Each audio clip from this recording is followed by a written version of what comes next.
Hello दोस्तों, आप सभी को स्वागत है मेरे YouTube चैनल में। अगर आप लोग मेरा चैनल को सब्सक्राइब नहीं किए तो सब्सक्राइब कर लीजिए, बेल आइकन प्रेस कर दीजिए एंड वीडियो को शेयर कर दीजिए। तो चलिए वीडियो को स्टार्ट करते हैं। Class 10th VVI subjective question जो कि 2025 के बोर्ड एग्ज़ाम के लिए बहुत ही इम्पोर्टेंट है। तो चलिए वीडियो को स्टार्ट करते हैं। विद्युत प्रतिरोध किसे कहते हैं? किसी चालक में विद्युत धारा के प्रवाह में रोक लगाने की क्षमता को विद्युत प्रतिरोध कहते हैं। इसे R से दर्शाया जाता है और इसकी SI इकाई ओम होती है। विद्युत प्रतिरोध चालक की प्रकृति, लंबाई, अनुप्रस्थ काट का क्षेत्रफल और तापमान पर निर्भर करता है। दूसरा जो है, श्रेणी क्रम संयोजन किसे कहते हैं? जब किसी विद्युत परिपथ में पहले प्रतिरोध का दूसरा सिरा दूसरे प्रतिरोध के पहले सिरे से जोड़े देते हैं और दूसरे प्रतिरोध का दूसरा सिरा तीसरे प्रतिरोध के पहले सिरे से जोड़ देते हैं, तो ऐसे संयोजन को श्रेणी क्रम संयोजन कहते हैं। और तीसरा जो है, समानांतर क्रम संयोजन। जब एक समानांतर प्लेट संधारित्र को दूसरे से जोड़ा जाता है तो संयोजन की समानांतर क्रम संयोजन कहा जाता है। उदाहरण के लिए, यदि हम VDC आपूर्ति वोल्टेज को संधारित्र तो C1, C2 और C3 के समानांतर संयोजन से जोड़ते हैं तो प्रत्येक धारिता को वोल्टेज समान रहता है। और चौथा जो है, चुंबक बल रेखाएं की परिभाषा लिखिए। चुंबकीय बल रेखाएं चुंबकीय क्षेत्र को दर्शाने वाली काल्पनिक रेखाएं होती हैं।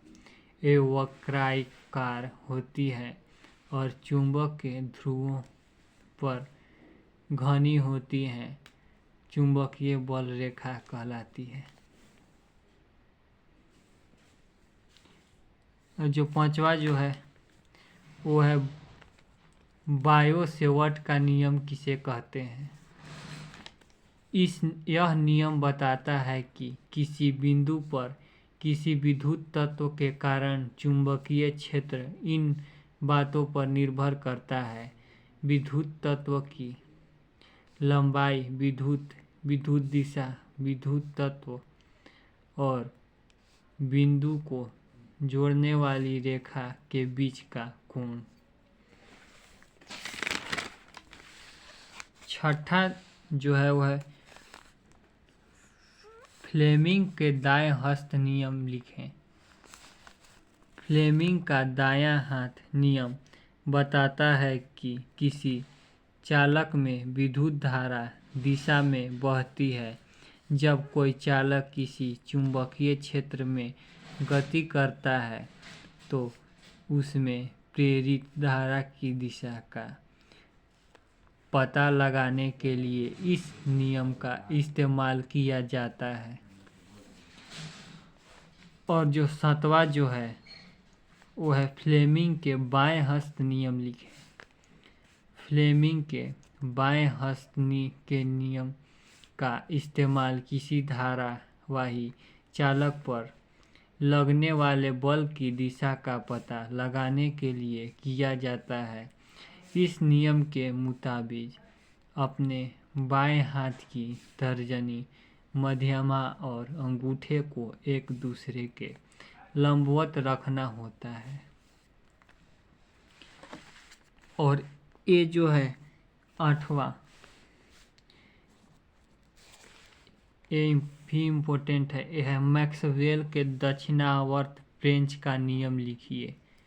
दक्षिणावर्ती कार्क फ्रेंच को इस तरह घुमाया जाए कि वह विद्युत धारा की दिशा में आगे बढ़े, तो ऐसे करने के लिए हाथ के अंगूठे को जिस दिशा में घुमाना पड़ता है वही बल रेखाओं की दिशा होगी।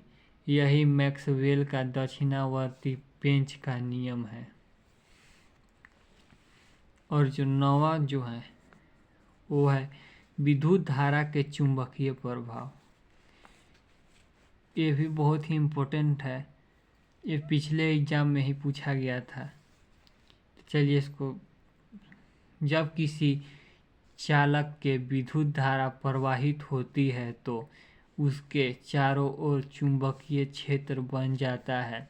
इसे विद्युत धारा का चुंबकीय प्रभाव कहते हैं। विद्युत धारा के चुंबकीय प्रभाव की खोज डेनिश भौतिक विज्ञान हैंस क्रिश्चियन ओरस्टेड ने 21 अप्रैल 1820 को की थी। तो आज के वीडियो में इतना ही। अब मिलते हैं आपसे अगले वीडियो में। देखने के लिए थैंक्स।